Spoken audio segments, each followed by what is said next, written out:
ज़्यादातर लोग यह नहीं बता पाते कि उनकी पैसे की तंगी का कारण क्या है। ऐसा इसलिए होता है क्योंकि उनमें कैश फ्लो की समझ नहीं होती। कोई आदमी बहुत पढ़ा लिखा हो सकता है, अपने कारोबार में सफल हो सकता है, परंतु हो सकता है कि उसमें पैसे की बिल्कुल भी समझ न हो। ऐसे लोग अक्सर ज़रूरत से ज़्यादा कड़ी मेहनत करते हैं क्योंकि उन्होंने कड़ी मेहनत करना तो सीखा है, परंतु पैसे से अपने लिए कड़ी मेहनत करवाना नहीं सीखा।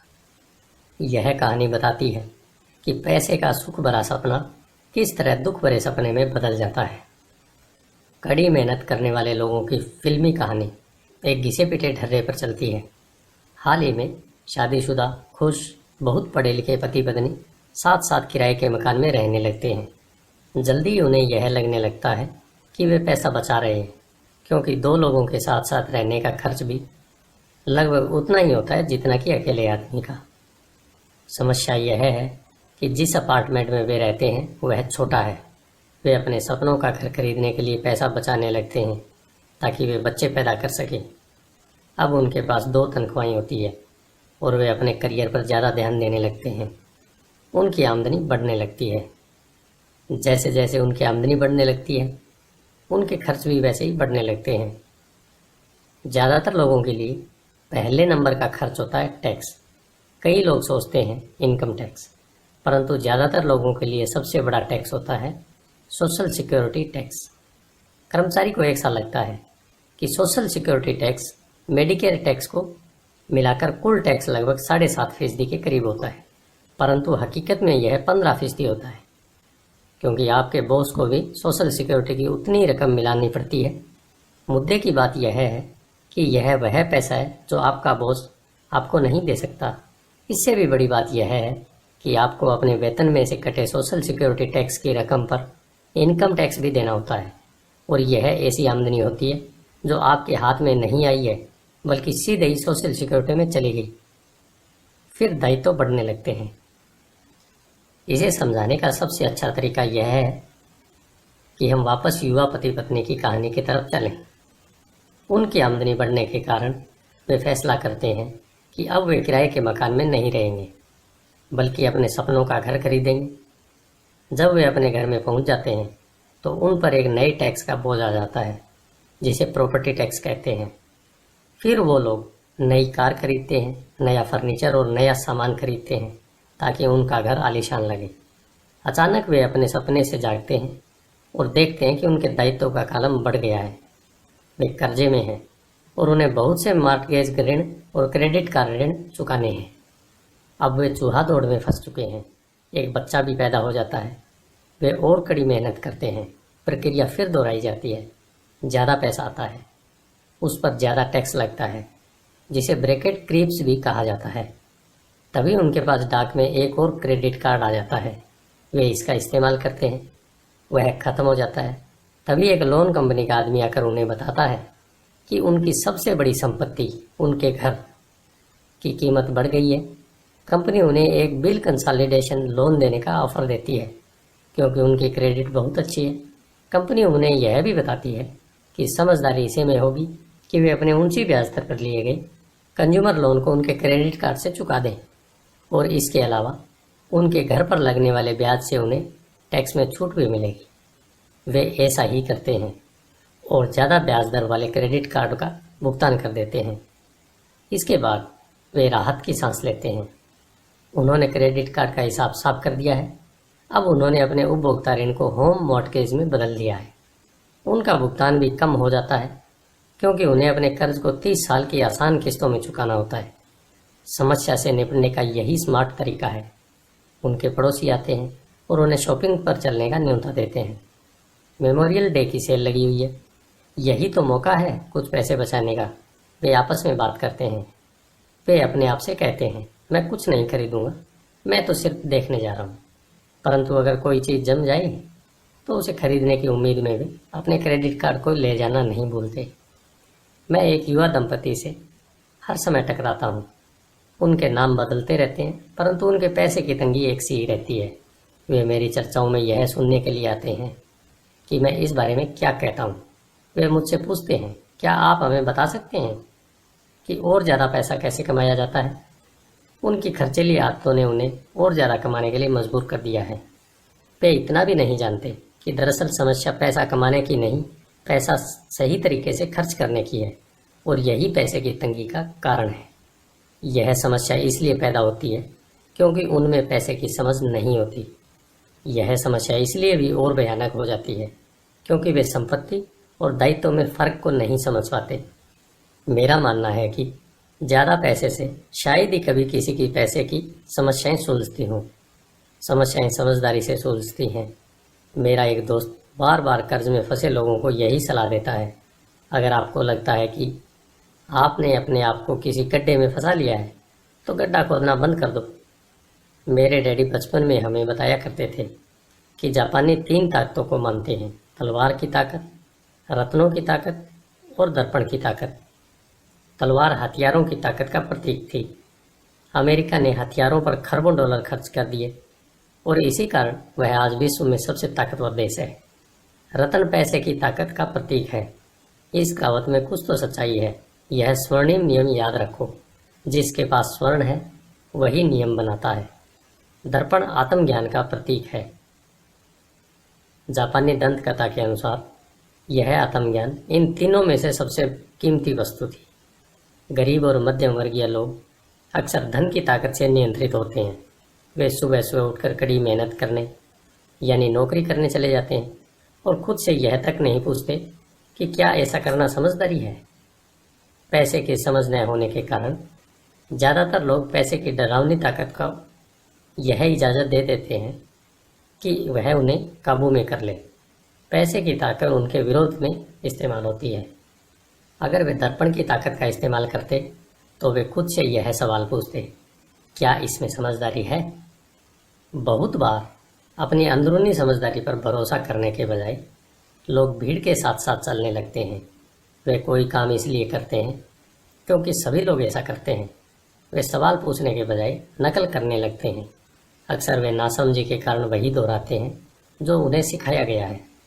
इस तरह के विचार कि आपका घर आपकी सबसे बड़ी पूंजी है, आपका घर आपका सबसे बड़ा निवेश है, अगर आप ज़्यादा कर्ज लेते हैं तो आपको टैक्स में ज़्यादा छूट मिलेगी, सुरक्षित नौकरी खोजो, गलतियां मत करो, खतरे मत उठाओ। ऐसा कहा जाता है कि ज़्यादातर लोगों के लिए मौत से भी डरावनी चीज़ होती है भीड़ के सामने बोलने का डर। मनोवैज्ञानिक कहते हैं कि ज़्यादातर लोग सार्वजनिक मंच पर बोलने से इसलिए कतराते हैं क्योंकि उन्हें यह डर होता है कि उनकी बुराई होगी, लोग बाग उनकी हंसी उड़ाएंगे, वे अकेले रह जाएंगे, सबसे कट जाएंगे और बिरादरी से अलग थलग कर दिए जाएंगे। सबसे अलग होने का डर या अकेले रह जाने का डर ही वह सबसे बड़ा कारण है जिस वजह से ज़्यादातर लोग अपनी समस्या हल करने के लिए नए तरीके नहीं ढूंढते। इसलिए मेरे पढ़े लिखे डैडी कहा करते थे कि जापानी लोग दर्पण की ताकत को सबसे ज़्यादा महत्व देते थे, क्योंकि जब इंसान दर्पण में खुद को देखता है तभी उसे सच्चाई का पता चलता है। और ज़्यादातर लोग खतरे मत उठाओ इसलिए कहते हैं क्योंकि वे खुद डरे हुए होते हैं। यह किसी भी चीज़ के बारे में कहा जा सकता है, जैसे खेल में, संबंधों में, करियर में या धन में। इसी समाज से कट जाने के डर के कारण लोग लीक पर चलते हैं और समाज की स्वीकृत मान्यताओं या लोकप्रिय प्रवृत्तियों के खिलाफ नहीं जाते। आपका घर एक संपत्ति है। बिल कंसोलिडेशन लोन लो और कर्ज से बाहर निकल जाओ। कड़ी मेहनत करो। प्रमोशन का सवाल है, एक दिन में वाइस प्रेसिडेंट बन जाऊंगा। पैसे बचाओ। जब मेरी तनख्वाह बढ़ेगी तो मैं एक बड़ा घर खरीद लूँगा। म्यूचुअल फंड सुरक्षित है। टिकल में एल्मो डॉल्स अभी स्टॉक में नहीं है, परंतु मेरे पास एक डॉल रखी है जो दूसरा ग्राहक अब तक लेने नहीं आया है। भीड़ के साथ चलने और पड़ोसियों के ऐशो आराम की नकल करने के कारण पैसे की बहुत सी समस्याएं पैदा होती है। कई बार हम सभी को दर्पण में देखने की ज़रूरत होती है और हमें अपने डर के बजाय अपनी अंदरूनी समझदारी से सोचना चाहिए। जब माइक और मैं 16 के हुए तो हमें स्कूल में समस्याएं आने लगी थी। हम बुरे बच्चे नहीं थे, हम केवल अपने आप को भीड़ से अलग कर रहे थे। स्कूल के बाद और शनिवार रविवार को हम माइक के डैडी के लिए काम करते थे। माइक और मैं अक्सर घंटों तक उसके डैडी के पास बैठे रहते थे जब वे अपने बैंकर्स, वकीलों, अकाउंटेंट, ब्रोकर्स, निवेशकों, मैनेजर और कर्मचारियों के साथ चर्चा करते थे। माइक के डैडी ने 13 साल की उम्र में स्कूल छोड़ दिया था। अब वे पढ़े लिखे लोगों को रास्ता दिखा रहे थे, उन्हें आदेश और निर्देश दे रहे थे, उनसे सवाल पूछ रहे थे। पढ़े लिखे लोग उनकी एक आवाज़ पर दौड़े चले जाते थे और उनके गुस्से से डरते थे। यह आदमी कभी भीड़ के साथ नहीं चला। इस आदमी ने खुद के दम पर सोचा और फैसला लिया। उन्हें इन शब्दों से चिढ़ होती थी, हमें इसे इस तरह से इसलिए करना पड़ेगा क्योंकि सभी लोग इसे इस तरह करते हैं, वे नहीं हो सकता से भी बहुत चिढ़ते थे। अगर आप उनसे कोई काम करवाना चाहते थे तो आपको बस इतना ही कहना था, मुझे लगता है कि आप इसे नहीं कर सकते। माइक और मैंने उनके साथ रहकर जितना सीखा उतना हमने स्कूल में बिताए सालों में कभी नहीं सीखा, कॉलेज में भी नहीं। माइक के डैडी के पास स्कूल की शिक्षा तो नहीं थी, परंतु उनके पास पैसे की शिक्षा थी और इसी कारण वे सफल भी थे। वे हमें बार बार बताया करते थे, एक समझदार व्यक्ति अपने से ज़्यादा समझदार लोगों को नौकरी पर रख सकता है। इसलिए माइक और मुझे समझदार लोगों की बातें सुनने और उनसे सीखने का लाभ मिला। परंतु इसके कारण माइक और मैं दोनों ही उन सामाजिक मान्यताओं के साथ नहीं चल पाए जो हमारे शिक्षक हमें बताते थे, और इस वजह से कई समस्याएं पैदा हो गई। जब कोई टीचर कहता था, अगर तुम्हें अच्छे नंबर नहीं मिलते हैं तो तुम दुनिया में कुछ नहीं कर सकते, तो माइक और मैं अपनी भौहें चढ़ा लेते थे। जब हमें घिसे पीटे ढर्रे पर चलने को कहा जाता था और नियमों का अक्षरशः पालन करना सिखाया जाता था, तो हमें यह लगता था कि स्कूली शिक्षा दरअसल रचनात्मकता का गला घोंट देती है। हम अमीर डैडी की यह बात समझने लगे थे कि स्कूलों को इसलिए बनाया गया है ताकि वहाँ अच्छे कर्मचारी तैयार हों, न कि अच्छे मालिक। कभी कभार माइक या मैं टीचर से पूछते थे कि हम जो पढ़ रहे हैं उनकी असली ज़िंदगी में क्या उपयोगिता है, या यह है कि हमें पैसे के बारे में क्यों नहीं पढ़ाया जाता। दूसरे सवाल का अक्सर हमें यह जवाब मिलता था कि पैसा महत्वपूर्ण नहीं है, और अगर हम अच्छी पढ़ाई लिखाई करेंगे तो पैसा अपने आप मिलने लगेगा। हम पैसे की ताकत के बारे में जितना ज़्यादा जानते थे, अपने शिक्षकों और सहपाठियों से उतना ही दूर होते जाते थे। मेरे पढ़े लिखे डैडी ने कभी मुझ पर अच्छे नंबरों के लिए दबाव नहीं डाला। मुझे इस बात पर हैरानी होती है कि उन्होंने ऐसा क्यों नहीं किया, परंतु हम लोगों में पैसे को लेकर अक्सर वाद विवाद होने लगे थे। जब मैं 16 साल का हुआ तो मेरी पैसे की बुनियाद मेरे मम्मी डैडी से अच्छी हो चुकी थी।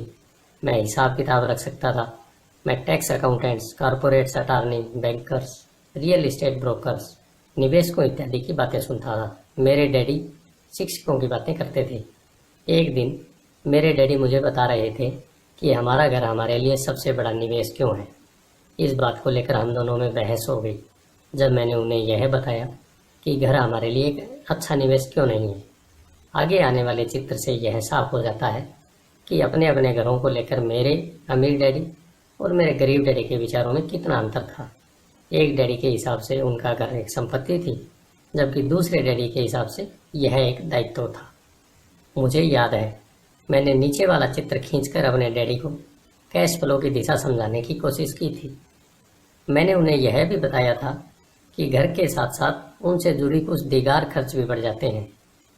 एक ज़्यादा बड़े घर का मतलब था और ज़्यादा खर्च, और इसका मतलब यह था कि कैश फ्लो खर्च के कॉलम से होकर गुजरता रहता था। आज ही लोग बाग मुझसे इस बात पर बहस करते हैं कि उनका घर संपत्ति क्यों नहीं होता। मैं जानता हूँ कि बहुत से लोगों के लिए खुद का घर उनका सबसे बड़ा सपना होता है, और इसलिए वे इसे अपना सबसे बड़ा निवेश मानते हैं। अपने घर के मालिक होने से ज़्यादा अच्छा कुछ भी नहीं है। मैं इस लोकप्रिय मान्यता को देखने का एक और नज़रिया सुझाना चाहता हूँ। अगर मैं और मेरी पत्नी एक ज़्यादा बड़ा और आलीशान मकान खरीदने की बात सोचते हैं, तो हम जानते हैं कि यह एक संपत्ति नहीं होगी बल्कि एक दायित्व होगा, क्योंकि इससे हमारी जेब से पैसा निकल जाएगा। तो यह रहा मेरा तर्क। हालांकि ज़्यादातर लोग मुझसे सहमत नहीं होंगे, क्योंकि घर एक भावनात्मक चीज़ होती है, और जब पैसे का सवाल आता है तो भावनाएं पैसे की समझ को हरा देती हैं। मुझे व्यक्तिगत अनुभव से पता है कि पैसा हर फैसले को भावनात्मक बना देता है। नंबर 1, जब घर की बात आती है तो मैं यह बताना चाहता हूँ कि ज़्यादातर लोग उस घर की कीमत चुकाने के लिए ज़िंदगी भर काम करते हैं, जिसके वे कभी पूरी तरह मालिक नहीं होते। दूसरे शब्दों में, ज़्यादातर लोग एक घर खरीदने से कुछ सालों बाद दूसरा घर खरीदते हैं और हर बार अपने पहले मकान के लिए जो कर्ज वे लेते हैं उस पर उनके पास हर बार सिर्फ फिर से 30 साल का नया कर्ज होता है। नंबर 2, हालांकि लोगों को मॉर्गेज पेमेंट पर ब्याज के लिए टैक्स में छूट मिलती है, परंतु वे अपने दीगर खर्चों के लिए टैक्स के साथ मिलने वाले डॉलरों का उपयोग करते हैं, अपनी मॉर्गेज को पूरी तरह चुकाने के बाद भी। Number 3, property tax. मेरी पत्नी के मम्मी डैडी को धक्का लगा जब उनके घर का प्रॉपर्टी टैक्स $1000 प्रति माह तक पहुंच गया। यह तब हुआ जब वे रिटायर हो चुके थे और इस बढ़ोतरी से उनका रिटायरमेंट के बाद का बजट गड़बड़ा गया और उन्हें मजबूरन मकान बदलना पड़ा। नंबर 4, घर की कीमत हमेशा नहीं बढ़ती। मेरे कुछ दोस्त हैं जिन्होंने अपने घर के लिए कर्ज लिया था। उन्हें $10 लाख से भी ज़्यादा का कर्ज चुकाना है, पर आज उस घर की कीमत $7 लाख से ज़्यादा नहीं है। नंबर 5, सबसे बड़े नुकसान अवसर गंवाने की वजह से होते हैं। अगर आपका सारा पैसा मकान में फंसा रहता है तो आपको ज़्यादा कड़ी मेहनत करनी पड़ती है ताकि आपका खर्च चलता रहे। इस दौरान आपके संपत्ति वाले कॉलम में कोई बढ़ोतरी नहीं होती। अगर एक युवा पति पत्नी शुरुआत में ही अपना पैसा संपत्ति वाले कॉलम में लगाएं तो उनके आगे के साल आराम से गुजरेंगे, खासकर उस समय जब वे अपने बच्चों को कॉलेज में भेजेंगे। इस दौरान उनकी संपत्ति भी बढ़ जाएगी और उनके खर्चे भी आराम से निकलते रहेंगे।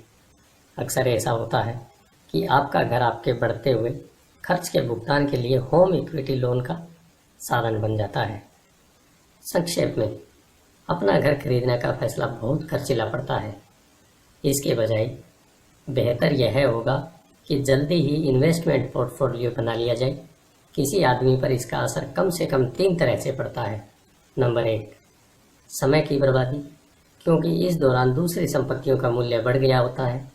नंबर 2, अतिरिक्त पूंजी की बर्बादी, जिसे दोबारा निवेश किया जा सकता था, जबकि घर खरीदने के बाद आपको घर से सीधे जुड़े बहुत से खर्चे उठाने पड़ते हैं। नंबर 3, शिक्षा की बर्बादी। अक्सर ऐसा होता है कि लोग यह मानते हैं कि उनकी संपत्ति वाले कॉलम में उनका घर, बचत और रिटायरमेंट प्लान आते हैं। क्योंकि उनके पास निवेश करने के लिए पैसा नहीं होता, इसलिए वे बिल्कुल भी निवेश नहीं करते हैं। इस कारण उन्हें निवेश का अनुभव कभी नहीं मिल पाता। ज़्यादातर लोग कभी एक समझदार निवेशक नहीं बन पाते और सबसे बढ़िया निवेश सामान्य तौर पर सबसे पहले समझदार निवेशकों को बेचे जाते हैं, जो बाद में उन्हें सुरक्षित खेलने वाले लोगों को बेचते हैं। मेरे पढ़े लिखे डैडी का फाइनेंशियल स्टेटमेंट चूहा दौड़ में फंसे व्यक्ति का सबसे अच्छा उदाहरण है।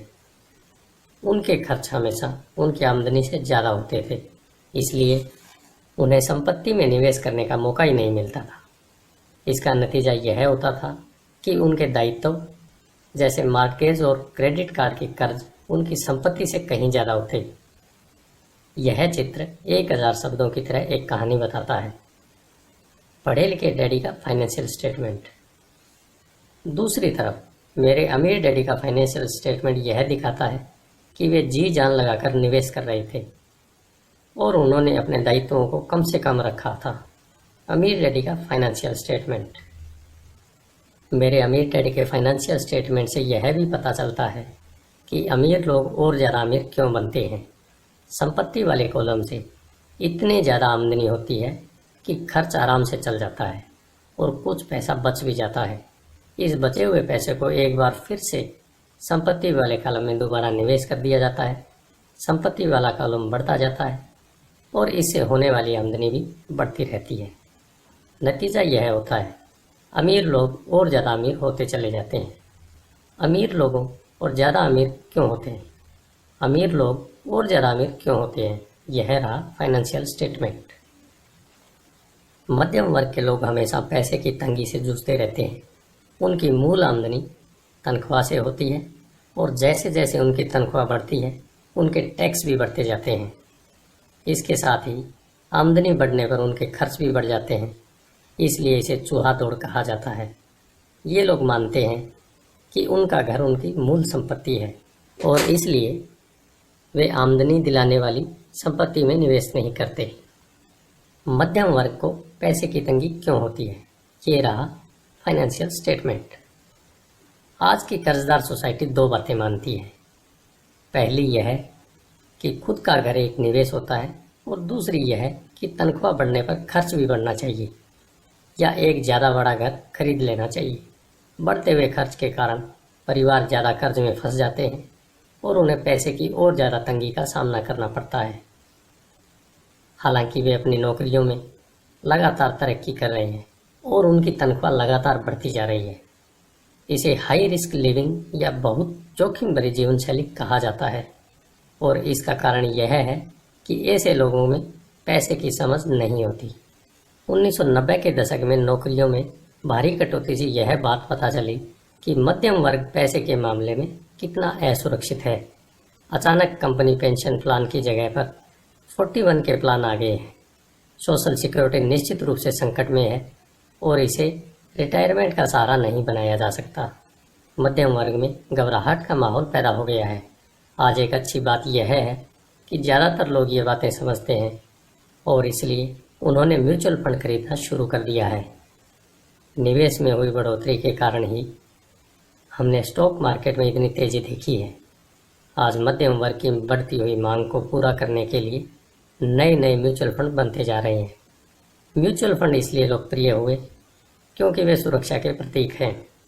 औसत म्यूचुअल फंड खरीदने वाले आदमी नौकरी में, टैक्स और मार्केट चुकाने में, अपने बच्चों की शिक्षा की फीस के लिए पैसे बचाने में और अपने क्रेडिट कार्ड का हिसाब साफ करने में बहुत ज़्यादा व्यस्त हैं।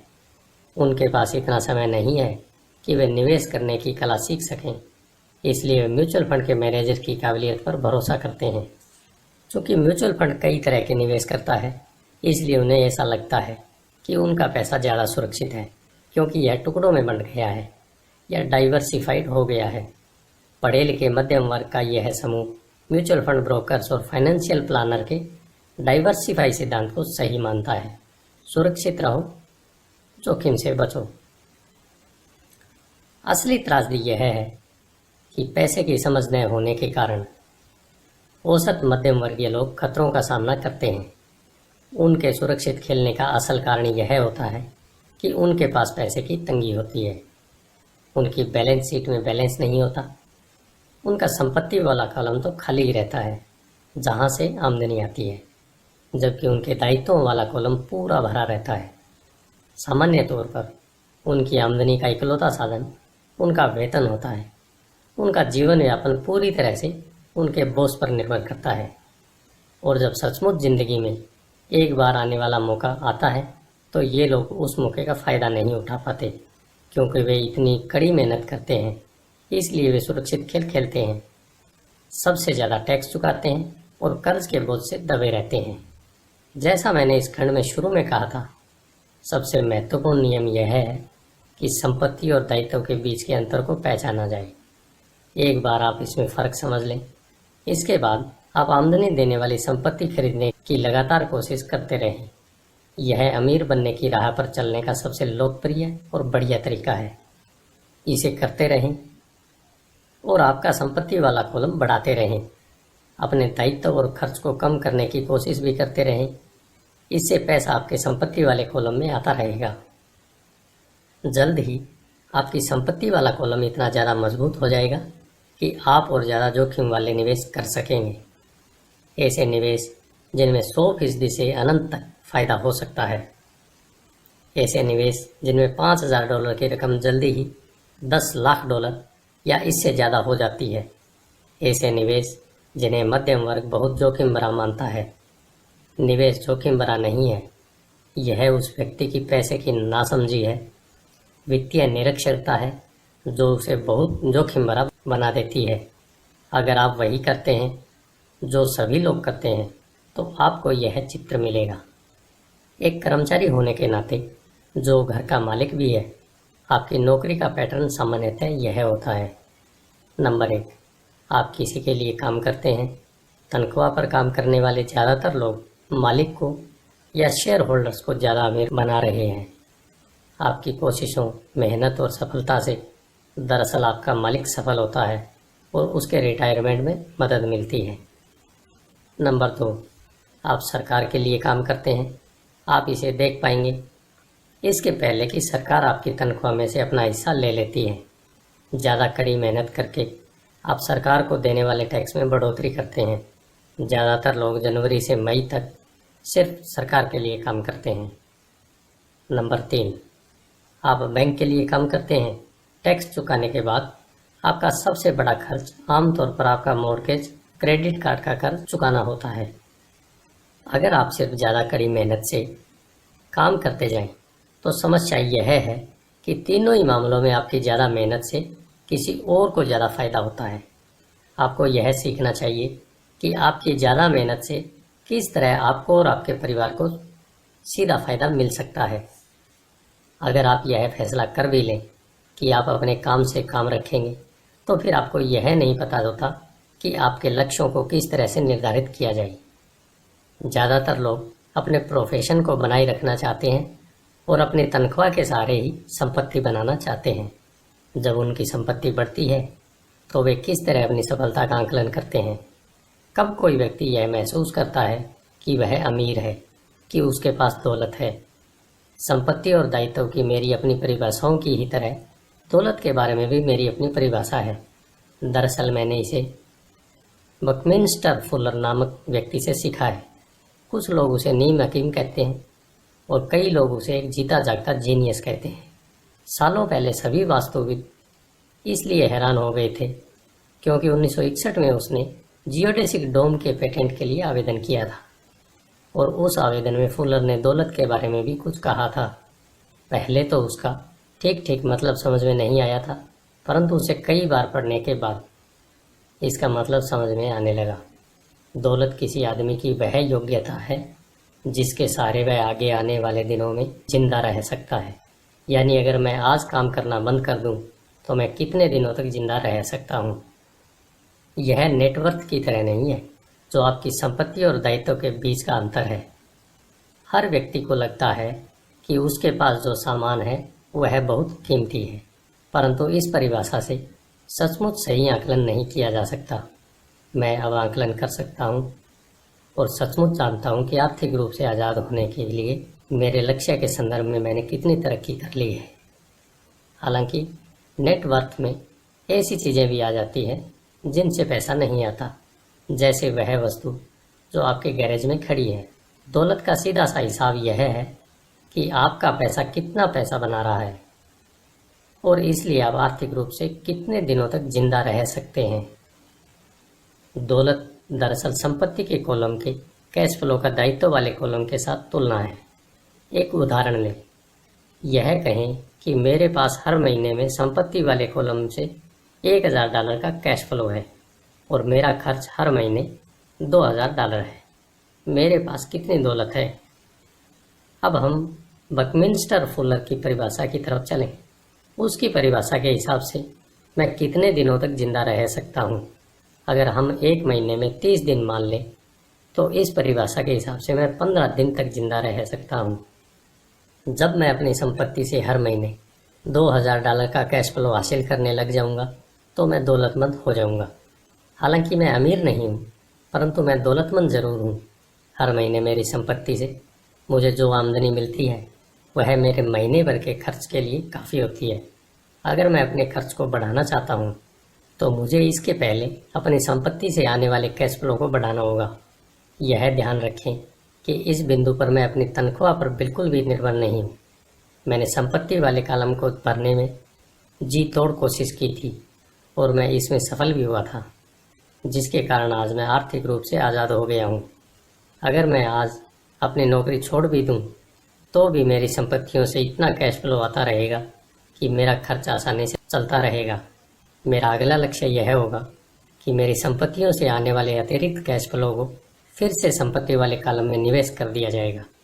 मेरी संपत्ति वाले कॉलम में जितना ज़्यादा पैसा जाता है, मेरा संपत्ति वाला कॉलम उतना ही बढ़ता रहता है। मेरा संपत्ति वाला कॉलम जितना ज़्यादा बढ़ता है, वहाँ से उतना ही ज़्यादा कैश फ्लो आता है। और जब तक मैं अपने खर्च को आने वाले कैश फ्लो से कम रखता हूँ, तब तक मैं और ज़्यादा अमीर बनता रहूँगा। और ध्यान देने वाली बात यह है कि मेरी आमदनी शारीरिक मेहनत से नहीं, बल्कि दूसरे जरियों से आ रही है। जब तक पुनर्निवेश की यह प्रक्रिया चलती रहती है, मैं अमीर बनने की राह पर तेजी से चलता रहूँगा। अमीर की असली परिभाषा देखने वाले की निगाह में होती है। आप कभी अत्यधिक अमीर नहीं हो सकते। इस आसान सबक को याद रखें। अमीर संपत्ति खरीदते हैं, गरीब केवल खर्च करते हैं। मध्यम वर्ग दायित्व खरीदता है, परंतु यह सोचता है कि वह संपत्ति खरीद रहा है। तो किस तरह मैंने अपने काम से काम रखा? इस सवाल का जवाब क्या है? मैकडॉनल्ड्स के मालिक की बातें सुने। धन्यवाद।